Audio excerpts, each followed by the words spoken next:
Hey guys, Kevin Cleary here, and this is going to be a first impressions on the Maxevolution M1. That's the aluminum run that they did a little while ago. Just so you kind of can get a look at this. This is the box they ship in, and it comes with some stickers and a business card from Shane. So not a bad presentation. I will ask this, guys, what do you guys do? A lot of knives that I have come with stickers like this, and honestly, I have no idea what to do with those stickers. They end up just staying in the box like this basically forever. And usually if I ever sell a knife, they end up being sold with the stickers. Knife comes with a nice little carrying pouch, which I do appreciate.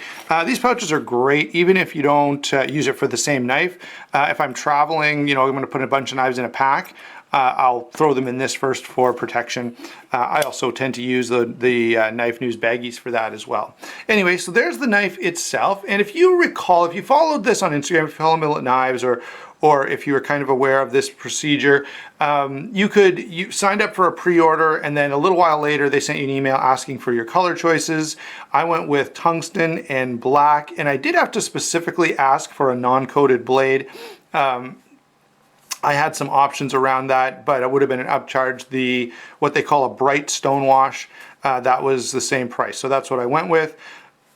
The other thing that happened is I asked about, blue was one of the options, and I asked how much the upcharge would be for blue, and it was quite a bit of an upcharge. So I'm like, yeah, forget it. I don't think that was, I didn't think it was worth it, so we went with black. Anyway, there's the knife, and let's kind of take a quick look at it. By the way, this blade, so there's that bright stonewash they're talking about, and this blade, as far as I know, is in CTS XHP. Initially, these were supposed to be in CPM 154, but for whatever reason, we got an email, those who were in on the pre-order got an email shortly after ordering saying, it turns out, guys, the blades are going to be CTS XHP. So maybe it's just a matter of sourcing material or whatever. Doesn't matter. I'm a big fan of CTS XHP, and it's kind of an upgrade from CPM 154. So that was nice. Here is the handle itself. It is aluminum with a very nice coating on it, aluminum backspacer, bearing pivot. And if you look in here, the way they've done the lock on this, the liner is attached to this scale right in there. You can see the screws there.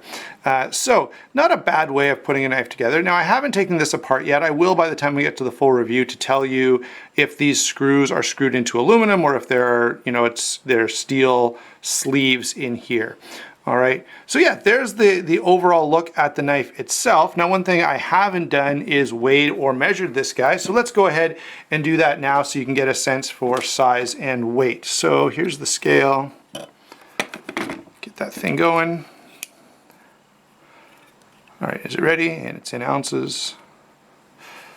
There we go. So 4.4 ounces. That's not bad, actually. I will say it doesn't feel very heavy in hand, so I kind of suspected that it would be reasonably light. And 4.4 ounces is pretty good for a knife of this size, and I would call this a pretty full-size knife. So let's tell you exactly what that size is right now. Let's see here. So overall, 8 3/4 inches. See that there? The blade is almost 3 7/8, not quite. And the handle is almost, I guess it actually is pretty well right on 5 inches. So we have an overall length of 8 3/4. Blade length of just a little more than 3 3/4, and a handle length of 5 inches. By the way, I will say one of the things that stood out to me right away was the fact that this knife is not super thick. I'll see if I can get this in a configuration you can see on camera, but it's about 1/2 inch, maybe a teeny bit more than 1/2 inch. So it actually carries really nicely. Today I'm wearing sort of, not track pants, but they're sort of athletic pants. And normally it's difficult to carry. A number of different knives don't carry well in these pants, but this one worked out really well. So, so far so good on the in-pocket carry. What do I think of this knife? My first impression, definitely a great EDC knife. Would it be, here's the big question I'll probably deal with in the full review is, will it be worth going up to the full titanium handle and doing some different things like that?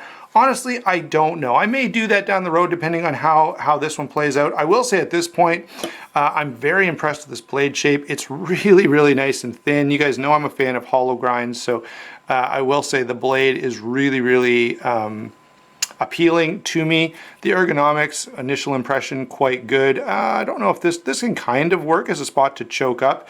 And the blade is crowned. The spine of the blade is crowned, so you can get your finger up there if you're doing sort of some finer cutting work. The action on this guy, it is a bearing pivot, and the action is good. I wouldn't call it amazing, although that may change over time as I wear it in. I haven't lubricated this or anything yet, so with a drop or two of oil, it could be a very different story. So there you go, guys. That's my initial take on the Maxevolution M1 series.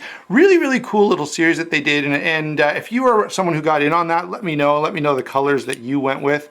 I would be quite interested to know that. So there you go. Hope you enjoyed the video. Don't forget to like and subscribe so that you don't miss the full review coming up in a bit of time here. And by the way, there will be a bunch of reviews coming up. Again, I feel like I'm kind of behind on reviews. I've had a bunch of first impression videos and not been able to follow up with the reviews, but they are coming, all right? So stick around for that. We'll talk to you soon.